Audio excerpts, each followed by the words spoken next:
Today. Good morning, Your Excellency. Thank you for joining us on the program today. Now, yeah, for the umpteenth time, the forum has spoken about security in the Southeast. Yet, you have some of these matters just, it just seems to not go away. Why does it appear intractable addressing the challenges concerning security in the Southeast? Well, I don't think that the security of Southeast is totally different from what is happening in other places in Nigeria. But in a way, I don't think it's impossible to address the challenges. It's a bit complicated. So does the forum understand the complications and how are they addressing it? Yeah, the first is the psyche of our people.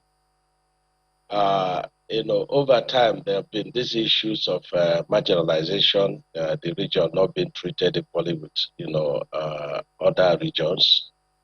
And then, some people now decided to capitalize on that. At the initial time, it was an issue of, look, we have been marginalized. And then a lot of people keyed into that. Then along the line, it developed into violence. And then later, the same agitation has been hijacked, by, criminals, bandits and kidnappers. So that's why I say it's a bit complicated.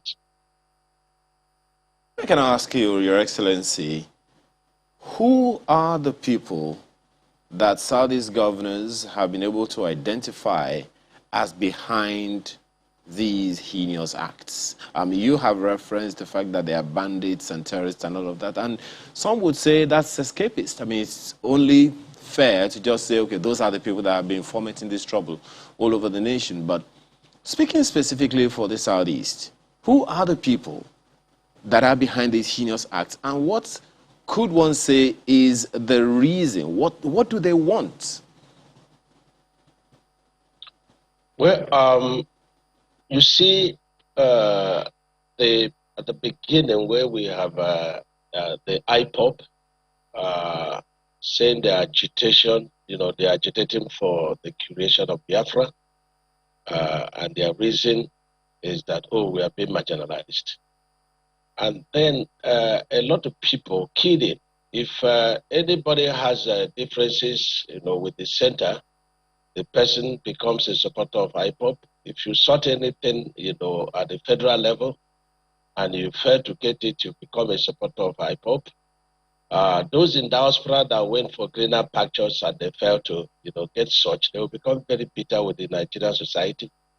And so the followers, kept, growing. And then the issue of herdsmen came up. And there were a couple of killings in Southeast. And the people were a bit helpless and felt the governors were not protecting them. But you see, the governors were protecting them. But the governors, swore oath under the Constitution. And we're doing a lot of things that we're not going to be saying in public. But we did quite a lot to ensure that, that there is peace between the herdsmen and, our farmers. But that's not the way some people that were aggrieved wanted us to go. But that's the way we should go.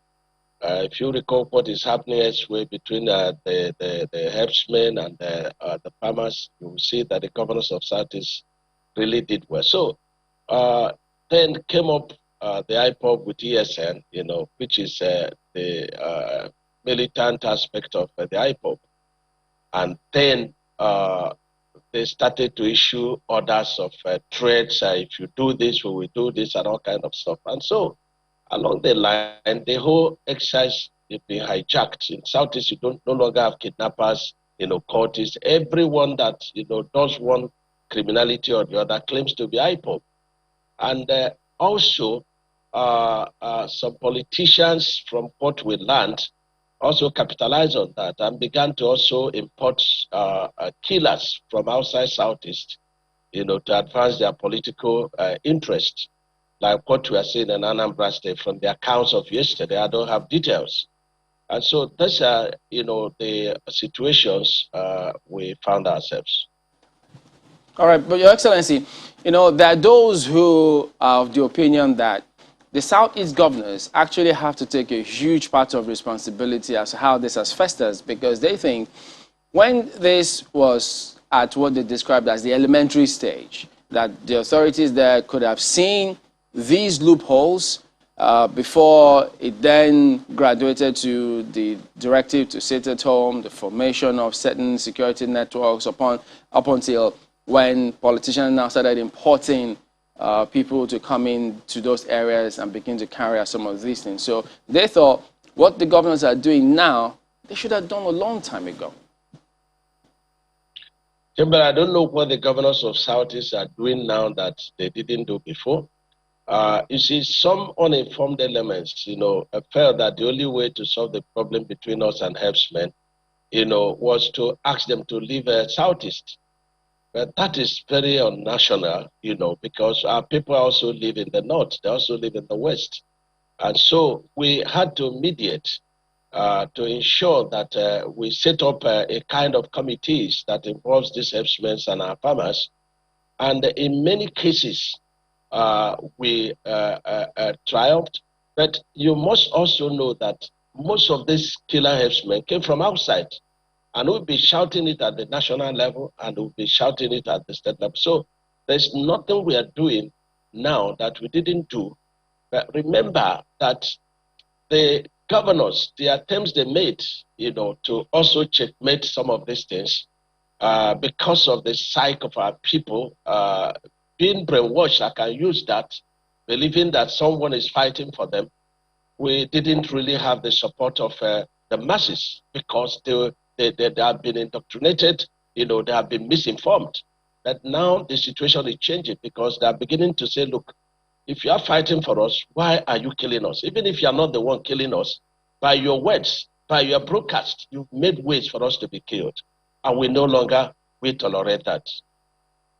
You referenced the youth earlier, and even now that you have spoken, and it's a little bit fuddling, Your Excellency, that while these things are going, as you said earlier, all these killer herdsmen and all those things, they aren't happy, they aren't as strong anymore as these other issues that are from within the Southeast itself. It only begs one question as to how significantly, how strongly, how persuasively the leadership, the elite, the political class in the Southeast are carrying the people along in order for them to have a unity of purpose. I don't understand what you're exactly driving at. Okay, the point I'm trying to make, Your Excellency, the point I'm trying to make is, generally, much of the insecurity that is going on now, from what you have said, they are happening from within the Southeast by members of the Southeast. So I'm just wondering if there is anything the political class is doing, the elite in the Southeast is doing, to ensure a carry along such that everyone can sheath their swords and work for the peace and progress of the Southeast and Nigeria in general.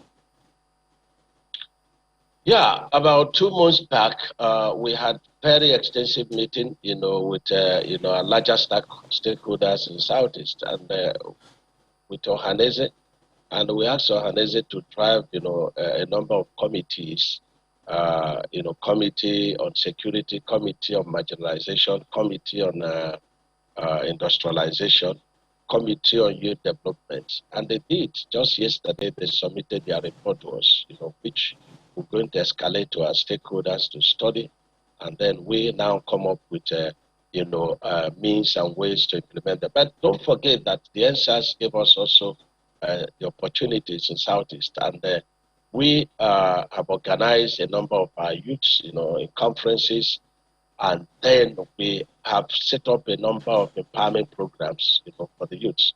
On the issue of carrying the people along, we started our governors' meeting in Southeast, with calling the stakeholders to join us. I think of late other regions have emulated that.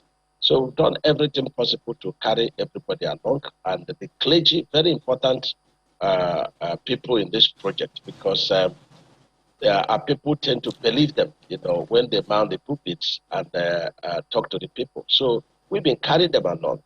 But we are also talking to them that, let people set aside, personal differences, set aside, bitterness, if there are bitterness against the federal government, against the governors, against, one another, because these are part of what, is influencing, negative comments against, the governors or the federal government. These are the issues. Well, definitely very big issues, because you also recall an interview conducted with Senator Baribe, which some of them made the headlines this morning, that there are more than 30 separatist groups in the Southeast.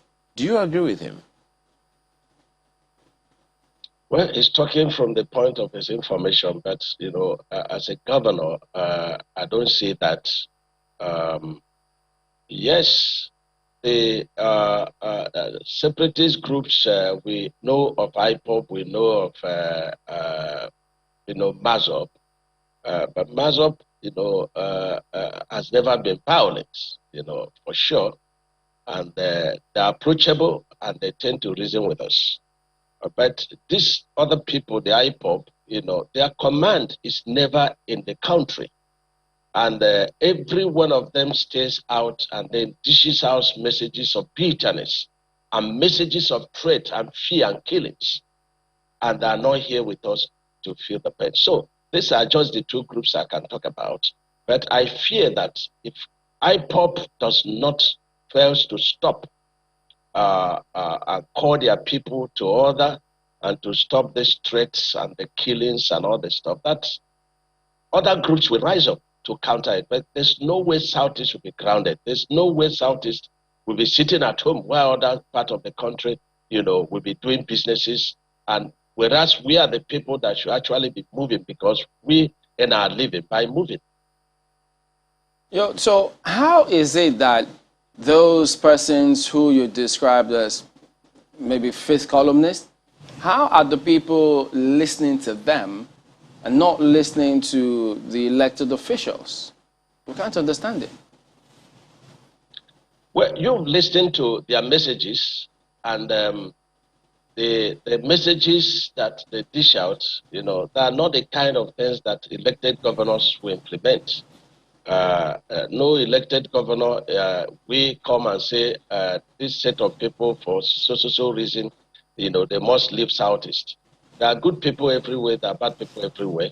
And so when you play on the side of the people, when you play on the issue of marginalization, the people tend to, agree with them. They tend to, believe in them. But most people that are informed, like all our people in the North, they are not in support of them. All our people in the West, they are not in support of them. They may have issues of saying, look, we should be treated equally. We should be given opportunities like other regions. But to ask us to start killing ourselves or start killing our visitors, start killing those who have been with us for a very long time, they are not in support of that. The majority of our people are not in support of that. But criminality is criminality, and a criminal is a criminal, always looking for opportunity. And this is the fact. And why it tends to be as if they have support is because the only way bad will continue to thrive is when good people keep quiet. Why are the good people keeping quiet? Because they're afraid of isolated killings, because they don't have the police, the security people staying in their houses. And so if they talk and talk publicly, these evil people will go and isolate them and kill them. And that's why it appears that you don't have a lot of voices condemning what they're doing. So that then suggests that there's a failing or loophole on the part of the police authorities and even the governors, because governors are chief security officers of the state, to secure the lives of those people. So if that were the case, that's a big challenge that the governors and security and police have to address, isn't that? You see, the point is that information is very powerful. And when you want to solve a problem, you don't create another one. For example, when this thing started happening in Imo State, and the governor of Imo State, Governor Hope, rose up to the challenges. It happened in the Borno State. I rose up to the challenge. It is the same people that started shouting and they labeled them unknown gunmen. People even suggested they were imported from us. I said, no, we are chief security officers, in our various states, and we understand what is happening. We know that it's our people that are killing our people. And they started killing, security men. They started burning houses. They started, stopping people from moving freely. And we started shouting, and they say, oh, we are importing security men to kill. And again, these policemen we are talking about, these people were killed in their duty post. These people were killed in their police, offices and their police post, police offices burned, and they got demoralized. Our people didn't really rise up to condemn that. And don't forget also that security is the job of everybody. There's no way police or army or anybody can totally police Southeast. It is the willingness of the people that are, are risen now to say no, enough is enough, that we need to secure Southeast. And with their support, we are going to secure Southeast. So are you now satisfied with the deployment of police and security agencies across the Southeast, your state inclusive? Well, not at all. These are issues we want to also address with the security chiefs. The deployment is so lean, but I pity them very highly. Look at insecurity in the north also, in the west also. So the number of security men we have in this country is so poor. In Germany, I think every 6 people you see, 1 person is a security, personnel. And that's why crime rate in Germany is very low. In New York, there are also a lot of crime happening there, but the truth remains that the moment this thing happens, the perpetrators are fished out and, to face the law. So 2 things, the deployment not enough, yes, but we do not blame the federal government because generally we have, very low number of security people in this country. It's also challenges of finances. And then you now think about the morals of the security people in Southeast. Their morale is just beginning to rise because the way the number of them were killed, just not quite good at all. We owe them apologies. We owe them, support. We owe them encouragement so that they can rise up again, to protect the people. But how do you mean you don't blame the federal government? I thought they are the ones who appoint the IGP, who in turn appoints and reassigns commissioners of police across the states. See, this issue of federal government, every one of us is a federal government. We all born together, for the interest of this nation. There is no way the federal government can address, all the challenges without the support and sacrifices of the people. I'm saying that if we should employ the number of police that we should have in this country to police them, the army, other security agencies, the economy of this country may not be able to carry it.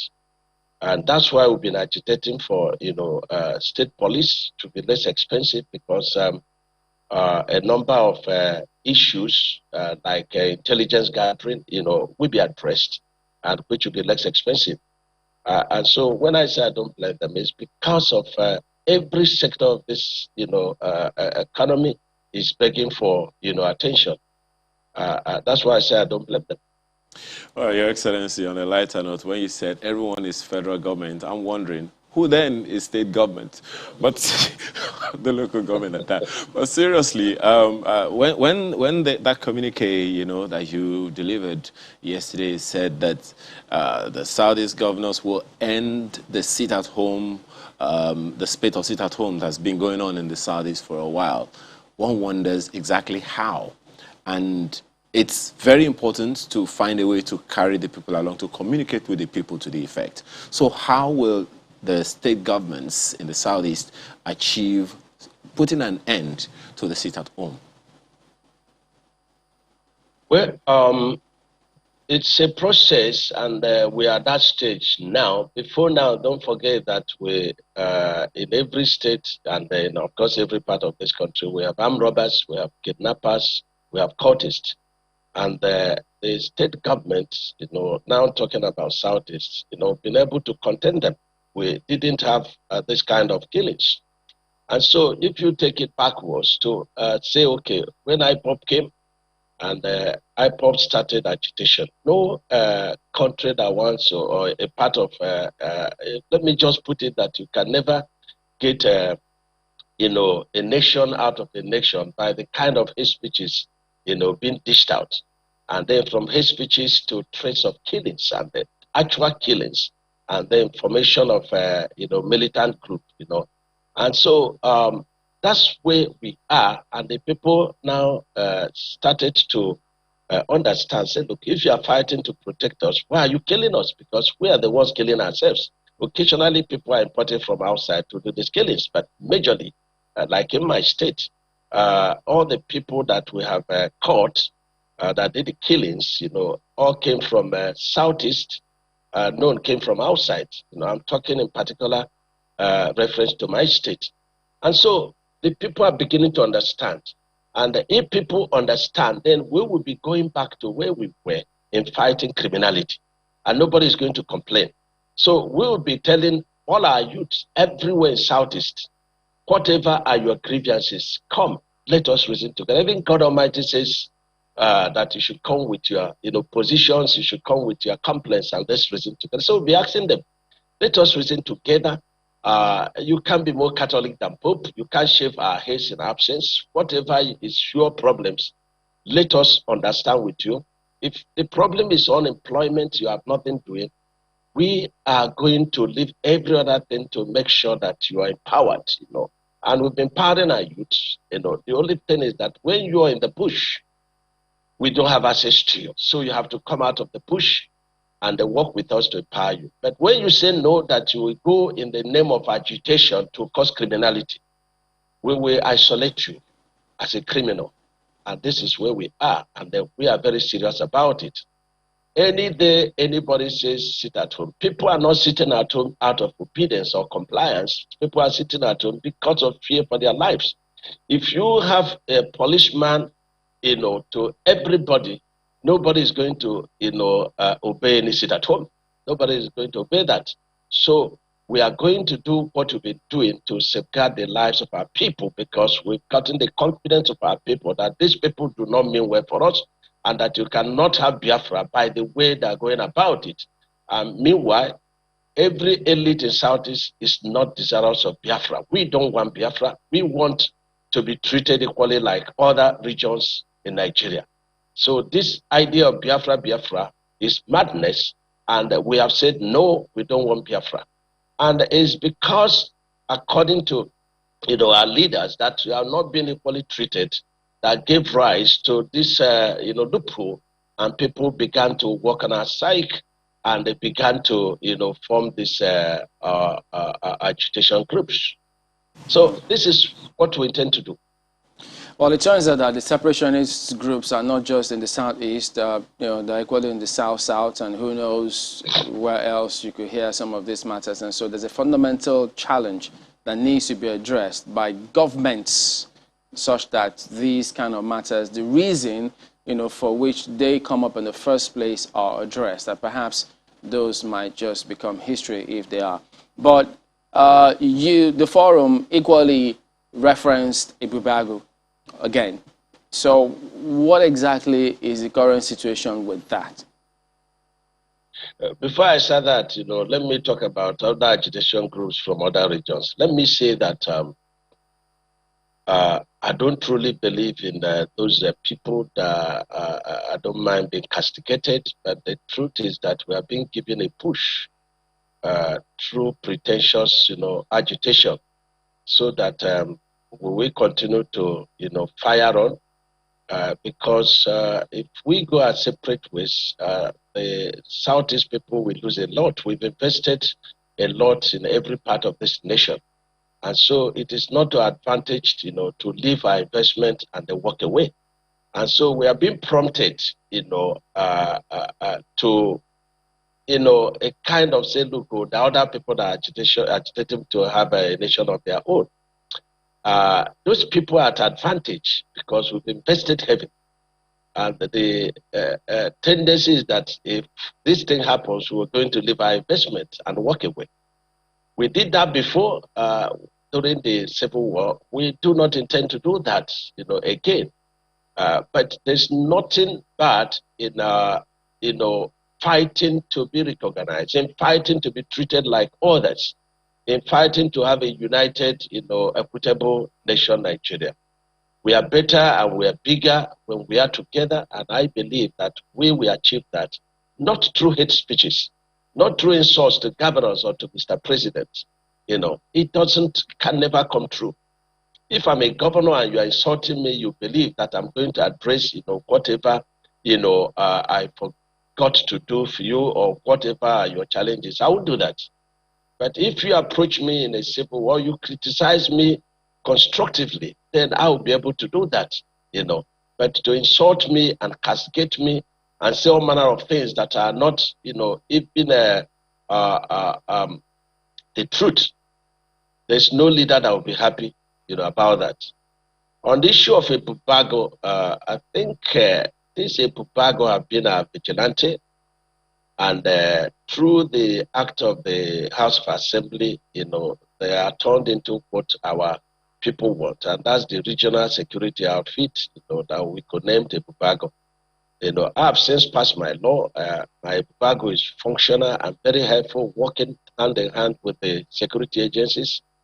In Imo State, that has happened. In Abia, I think they are the level of passing their law, but the vigilance, don't forget, are there, they're working.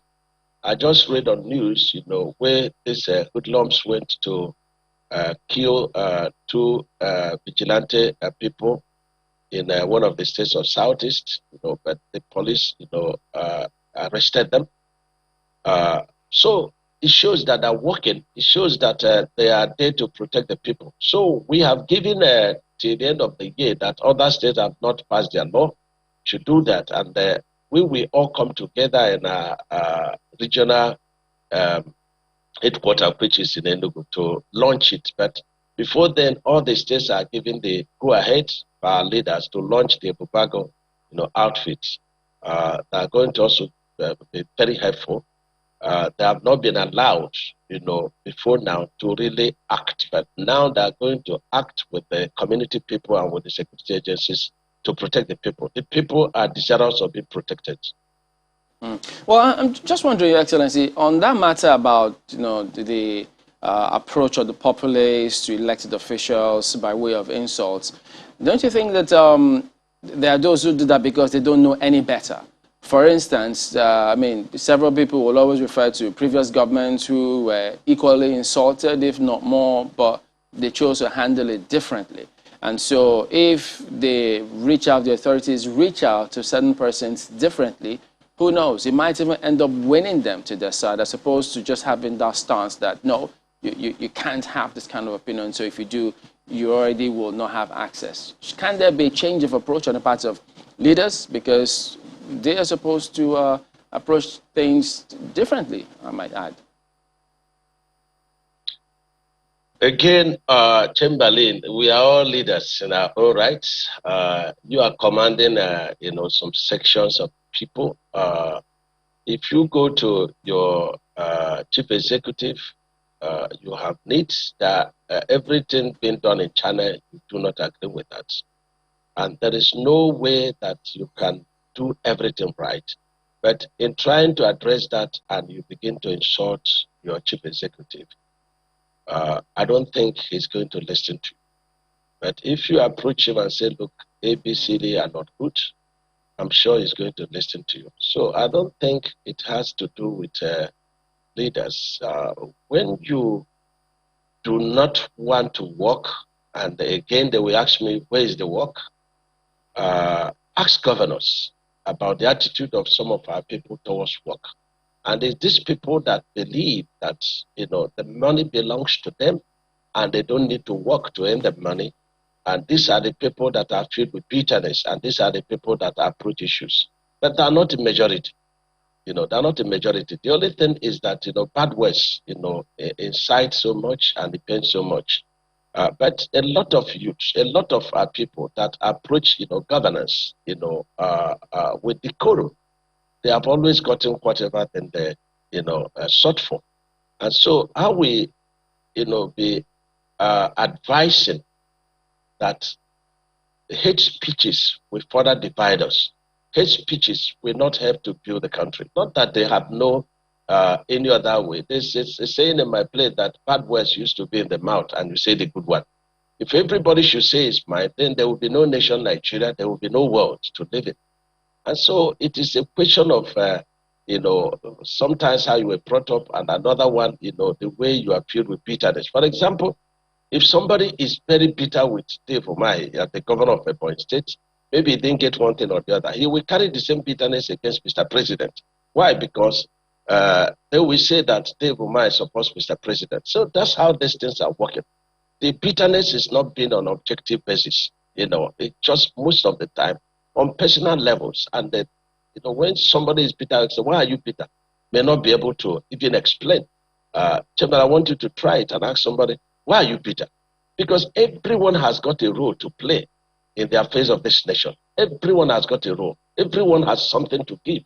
And this is very important. We need patriotism to rebuild our nation.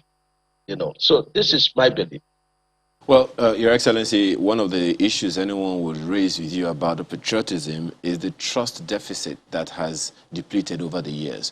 But just before we go, you would recall that INEC has been speaking quite significantly about their uncertainties concerning the elections in Anambra State, which is a southeast state. And they are, of course, generally quoting issue of insecurity and all of that. Is there anything, first of all, what's your take on the position of INEC? And is there anything the Southeast governors can do or are doing to stave off all of the challenges that INEC is raising? We spoke about election in Anambra State yesterday. Unfortunately, our colleague, the governor of Anambra State, was not able to come and said he was sending the deputy. We could not also see the deputy. We would have been able to evaluate, the stories we are hearing that the killings in Anambra State is, politically motivated. But on the other hand, you look at what IPOB is saying, that there should be no election in Anambra State. Two things. If there is no election and we go into a constitutional crisis, of course, the National Assembly and Mr. President are there to sort that out. But it will be a slap on the federal government because, maybe some political parties, that have seen they will not be able to win are importing people to do the killings. These were some of the reports we got yesterday, unconfirmed reports. But IPOB is positioning themselves, as the killing, agent, because they are the ones saying there will be no election. They are the ones saying if you come out, we kill you. If you be any, Nigeria plate number, we will isolate you, we kill you. So even if they are not the one killing, they have taken responsibility for the killings. And so I think that the federal government must do everything possible to show that, they are in charge and the election must hold, even if it is shifted within the limit of INEC constitutional powers, that election should hold. Just one more thing or so before we go. When you spoke about killings and those who were apprehended being of, the same ethnic extraction, where do we place the belief or impression of Imo State Governor, who at the time said that over 70% of those who are carrying out those killings were from outside the Southeast? I accommodated that in my, comments this morning, that occasionally we've been told that politicians also import people from outside to do the killing. So it's a mixture of, political differences and then the IPOB, own position. But I continue to say, and I tell IPOB, say, look, the matter has gone beyond you. your matter is being hijacked, but you paved the way for it to be hijacked. And so every criminal is now claiming to be IPOB and is doing the killings. And even when you say the sit at home is suspended, has it been suspended? No.